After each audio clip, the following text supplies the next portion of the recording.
More carrot-haired than carrot-nosed, he's a beardy-weirdy maudlin morpin, not a snowman or the crowman. Man, this latter-day scatterbrook chatterbox chances chants and dances for dunnocks and dances and the fame-framed fun of it in an outdoor homage to gummidge.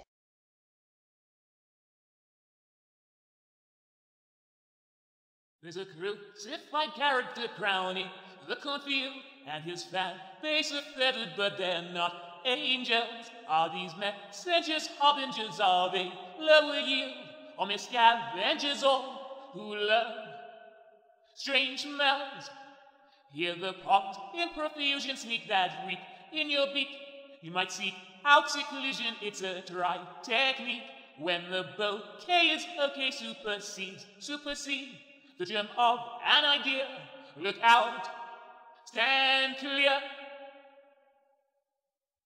Original music. Original background music possibly performed by Dennis King and probably penned by George Evans. Borrowed to bring jollity farm. Everybody makes a row down on Jollity Farm. To this frivolity from the Willis Hall, Keith Waterhouse BBC TV serialisation of Barbara Eufen Todd's popular Wurzel Gummidge books. Shout going out! Also to John Pertwee for the post-Kraken Creek cry! Substandard subtitles provided for those with ears of corn and feet of clay. Unfolding the scaffolding, where we won't be gilding the lily the pink.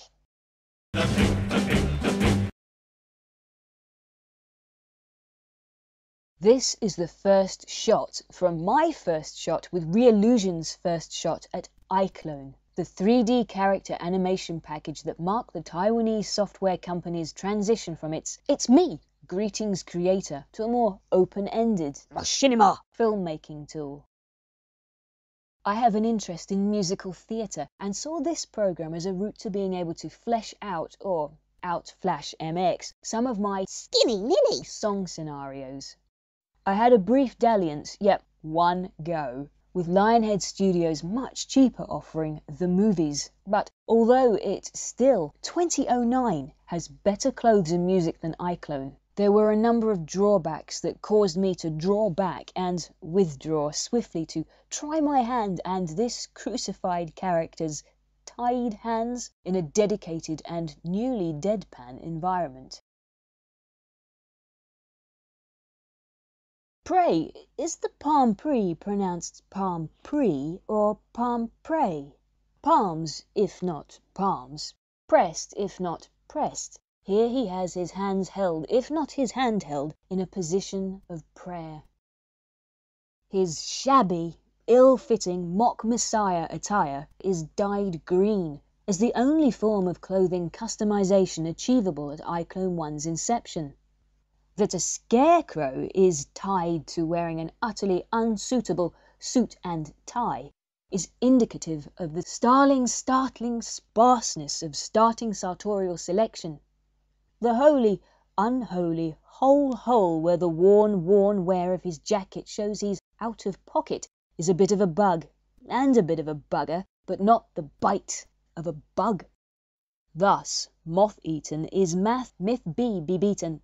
A tatty-tatterdemalion bogle to ogle, not best dressed, but not crestfallen.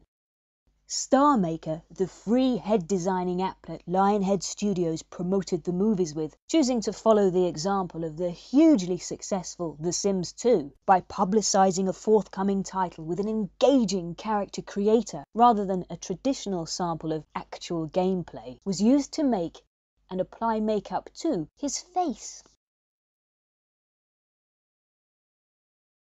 Which isn't a face that he keeps in a jar by the door. A door that may be ajar, or jammed shut, with a jar of jam, but rather the everyday visage of a stranger to shelter, exposed to each element, a one-off, one, oft tethered, all-oared, all-weathered one, hardly human, a hardy homunculus.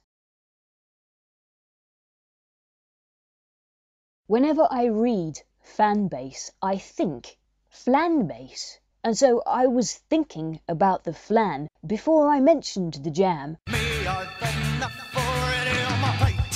And didn't mention the jam. Or the fact that Mr. Weller Winds of speed.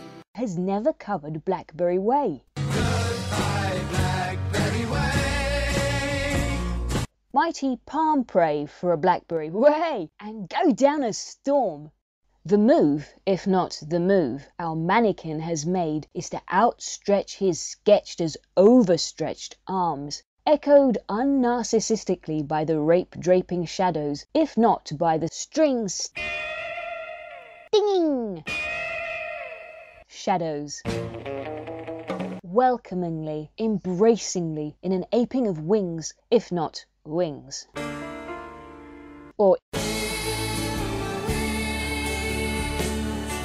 in the wings, that in this sunny setting is not unreminiscent of Melissa Gilbert's joyful pseudo-aeronautics as Charles Ingalls' child at the finale of the end credits from the television serialization of Little House on the Prairie. This isn't even a pilot episode, so if you want to wail, drop it. But what a terrific and super subtle extra end credit is discernible in the flighty action transforming Laura Ingalls Wilder into the wilder, elevated, venerated Laura Hufftarling Ingalls.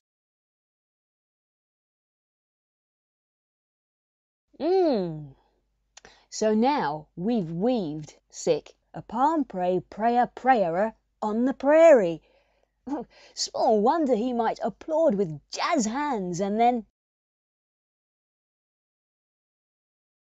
turn tail in imitation of the constituents of his fan base, the very rows of unrosy crows he is supposed to scatter from Scatterbrook.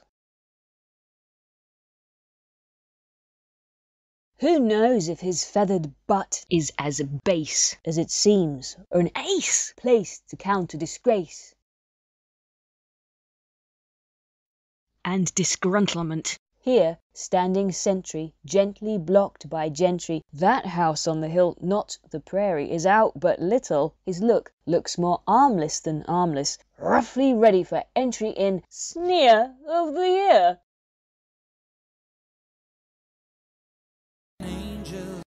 Which he won't win with winning grinning in the style of a smile, and while he's no Robbie Williams.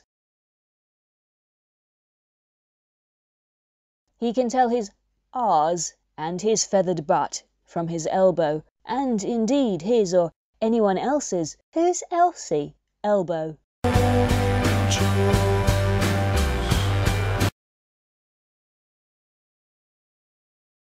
R is for recoil. Oh, the hands up, games up horror of the questionable clichés to come. Si n'est pas, alors from Hawaii.